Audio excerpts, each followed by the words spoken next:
Coba bayangkan begini, Anda sholat dari ba'da isya. Sholatnya 2 rakaat, 2 rakaat, 2 rakaat sampai menjelang fajar. Fajar mau tiba tutup 1 rakaat. Pertanyaan saya, berapa rakaat sholat Anda tunaikan? Kita mulai ya. Saya agak cepat. Hadis riwayat Muslim, baik Anda tunaikan di malam hari setelah tidur atau Anda tunaikan sebelum tidur, bagaimana cara menunaikannya? Saya mulai dengan hadis Muslim nomor hadis 749. Qala Rasulullah sallallahu alaihi wasallam. Satu kali kata Ibnu Umar radhiyallahu taala anhuma, Rasulullah sallallahu alaihi wasallam pernah bersabda, "Shalatul laili mathna mathna." Kalau Anda ingin tunaikan salat malam, silahkan mulai paling minimal kerjakan 2 rakaat dulu. Kemudian tambah 2 rakaat lagi. Masih sanggup terus 2 rakaat lagi. Bahkan wa idza khasyya ahadakumul fajr. Kalau khawatir fajar akan segera tiba, falyutir raka'atan wahidah. Segera tutup dengan witir 1 rakaat. Coba bayangkan begini, Anda sholat dari ba'da isya. Sholatnya 2 rakaat, 2 rakaat, 2 rakaat sampai menjelang fajar. Fajar mau tiba tutup 1 rakaat. Pertanyaan saya, berapa rakaat sholat Anda tunaikan?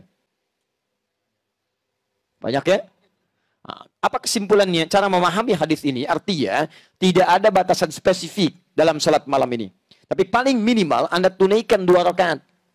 Tutup dengan 1 rakaat. Ustaz, kok ada peluang 2 rakaat? Jangan bayangkan semua orang tunaikan ba'da isya. Ada orang yang tidur dulu. Subuhnya 3:34. Dia bangunnya 3:1/4. Waktu dia harus bagi antara sahur dengan kemudian sholatnya. Ada peluang nggak? Baik, misal dia bisa kerjakan 5 menitnya. Dia bagi-bagi di situ. Dia punya waktu di situ 19 menit. Ya 10 menit dia tunaikan misalnya untuk sholatnya 2 rakaat tambah witir 1 rakaat. 10 menitnya digunakan misalnya untuk makan sahurnya. Atau 9 menit 10 menitnya. Baik, maka dia punya peluang 2 rakaat kerjakan, kemudian 1 menit tutup, 1 rakaat tutup dengan witirnya. Artinya apa? Kesimpulan umumnya adalah Nabi pertama tidak membatasi jumlah rakaatnya. Jelas ya? Tapi paling minimal berapa? 2. Witir berapa? 1. Jelas? Oke, sekarang muncul pertanyaan, ya Rasulullah, kalau nggak dibatasi begitu, nanti rakaatnya berantakan. Yang 1 paket hemat, 2, witir 1. Yang 1 pertengahan, ada 4, witir 1. Yang lainnya ambil 11, yang lain lebih daripada itu. Adakah baginda Rasulullah SAW mencontohkan pada kami rakaat standar? Sehingga dengan itu jadi standar penunaian salat ini. Maka diriwayatkan dari Sayyidah Aisyah radhiyallahu taala anha, tercantum di Al-Bukhari nomor hadis 2008 sampai 2010. Datanglah 3 orang sahabat bernama Abdullah bin Mas'ud, Hudzaifah al-Yamani dan Ubay bin Ka'ab radhiyallahu taala anhum jami'an. Sa'alu Sayyidah Aisyah radhiyallahu taala anha. Mereka bertanya pada Sayyidah Aisyah radhiyallahu taala anha. Apa pertanyaannya? Kaifa kanat salat Rasulullah SAW? Bagaimana salat malamnya Nabi sallallahu alaihi wasallam? Faqalat, beliau berkata, "Ma kana yazidu fi Ramadan wala fi ghairi." Perhatikan cara menerjemahkannya, lihat baik-baik. Selama tinggal dengan saya, ingat ya, selama tinggal dengan saya, maksudnya selama menginap di rumah Sayyidah Aisyah. Istri Nabi Sayyidah Aisyah saja atau ada yang lain, Bu? Ada yang lain ya? Berapa istri Nabi? Baik, lebih daripada 4. Ada Sayyidah Maimunah saat itu, ada Ummu Habibah, ada Sayyidah Zainab radhiyallahu taala anhunna jami'an. Tapi selama menginap di rumah Sayyidah Aisyah, begini cara memahaminya, kata beliau tidak pernah menambah baik di Ramadan atau di luar Ramadan ala 11 raka'atan, dari 11 rakaat. Di beliau sepanjang di rumah Sayyidah Aisyah itu salatnya senantiasa 11 rakaat. Berapa rakaat? 11. 11 rakaat. Apa rumusnya? Yusalli arba'an. Beliau salat 4 rakaat. Thumma yusalli arba'an. Kemudian tambah 4 rakaat. Thumma yusalli thalathan. Kemudian ditutup dengan 3 rakaat. 4, 4, 3. 4 tambah 4 tambah 3, 11 rakaat. Selama di rumah Sayyidah Aisyah. Teruskan hadisnya, tahan sampai sini.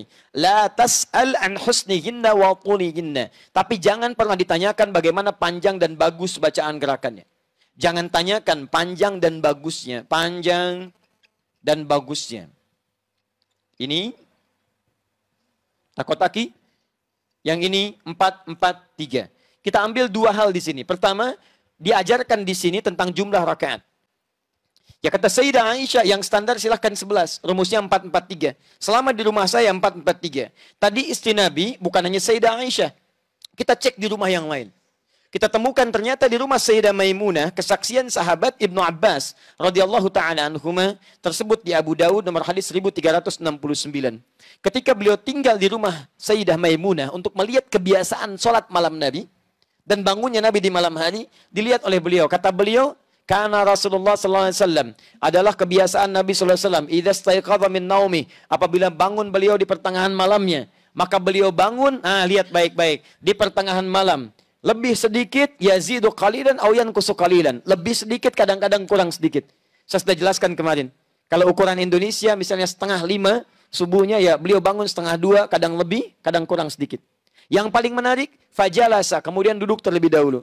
Famasaha biyadihi min atharin naum, kemudian menghapuskan bekas ngantuk di matanya.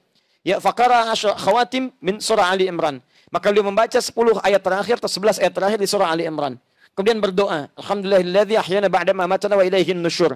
Dikuatkan dengan hadis riwayat Al-Bukhari, ya riwayat sahabat Abu Dzar Al-Ghifari nomor hadis 181. Setelah itu kemudian apa yang terjadi? Tsumma dzahaba ila syinin mu'allaqah. Pergi ke tempat tertutup, ke toilet.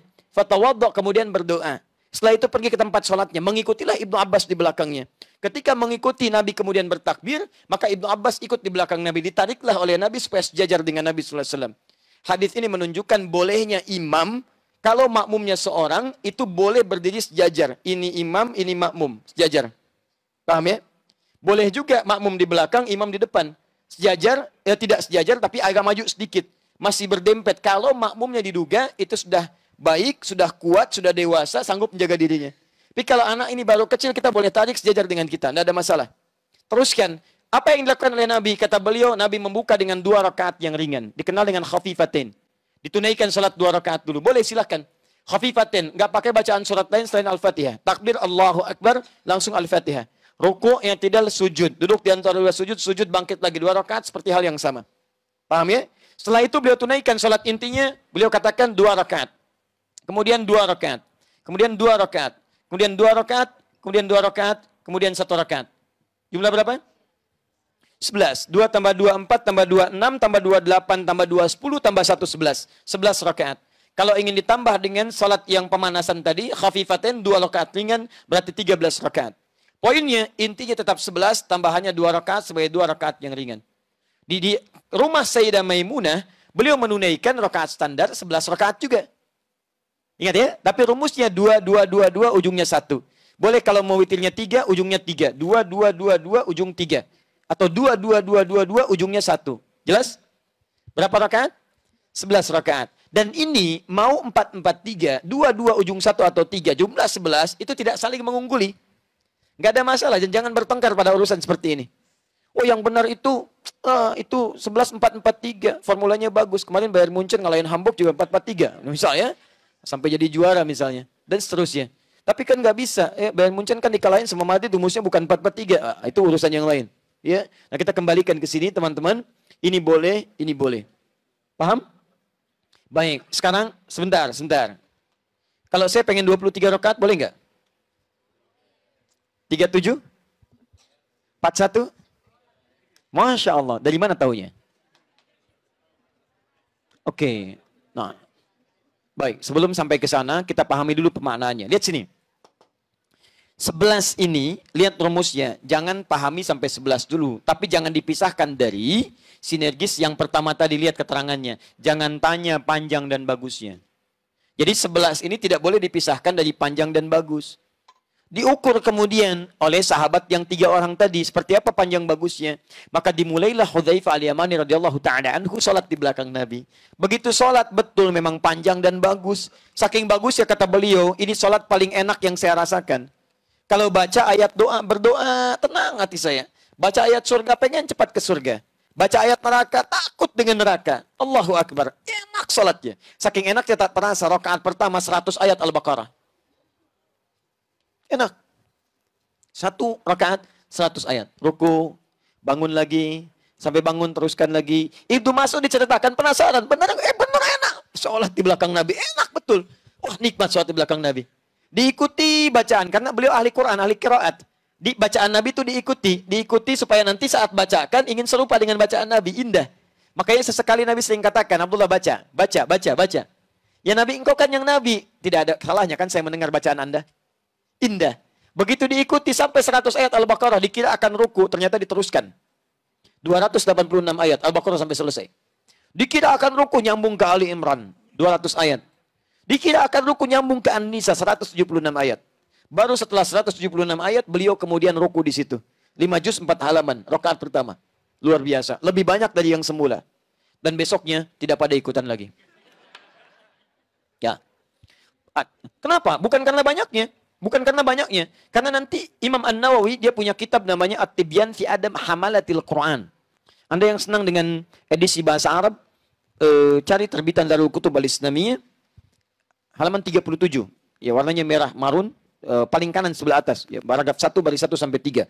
Itu disebutkan di situ bagaimana sahabat Nabi sepeninggal Nabi, Utsman bin Affan, kemudian ada Abdurrahman bin Auf, Tamim Ad-Dari radhiyallahu taala anhum jami'an, itu bisa menunaikan salat-salat malam sampai khatam Al-Quran. Khatam Al-Quran. Itu luar biasa. Ya. Nah, tapi poinnya adalah, kenapa kemudian mereka tidak mengikuti Nabi lagi? Kata Abdullah bin Mas'ud, saya khawatir sering menduga, ini di mana posisi ayat yang mana rukunya Nabi.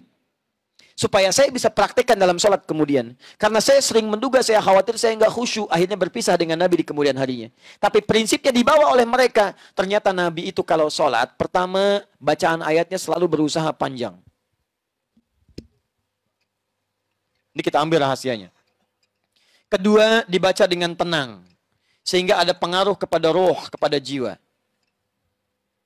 Yang ketiga, bahkan selesai sholatnya, itu tidak langsung bangkit, istirahat sejenak.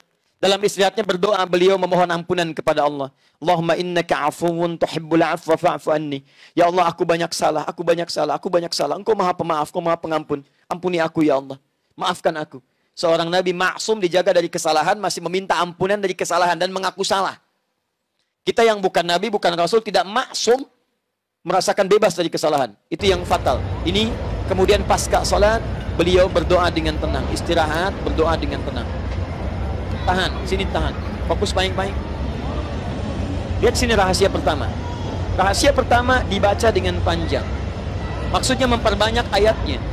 Bukan sekedar panjang, memperbanyak ayatnya. Rahasia sholat malam, perhatikan rahasianya. Kenapa sampai disebut menyempurnakan puasa Ramadan?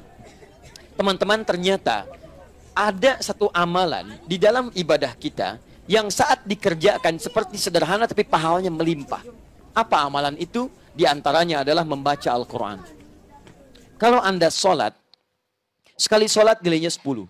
Ramadan dilipat gandakan. Tapi ingat, bukan cuma sholat yang dihitung, setiap bacaan Qurannya. Dan bacaan Quran skala dibacakan, satu hurufnya 10 kebaikan.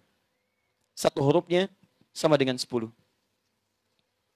Man qara'a harfan min kitabillahi falau asyru hasanat. At-Tirmidzi nomor hadis 2910. Siapa yang baca satu huruf dari Al-Quran, dia mendapatkan 10 kebaikan. Masih ingat kalau Ramadan kali berapa? 10 lagi. Jadi satu hurufnya berapa? Allahu Akbar. Cuman Ramadan yang saat Anda bacakan setiap hurufnya itu mengalir kemudian 10 kali lipat minimal di hari biasa. Maka mau malam hari apa lagi yang Anda carikan pahalanya? Kalau Anda kehilangan Ramadan, peluang ini nggak ada. Makanya Nabi mengajarkan pada kita, jangan ributkan masalah rakaatnya. Anda harus maksimalkan, baca yang banyak, karena peluang pahalanya banyak. Silahkan cek. Jadi kalau Anda mau sholatnya 11, mau yang lainnya, maksimalkan, yang penting bacaannya itu, usahakan maksimalkan panjang, dalam arti perbanyak ayatnya, banyak ayatnya. Karena setiap hurufnya ini digandakan luar biasa.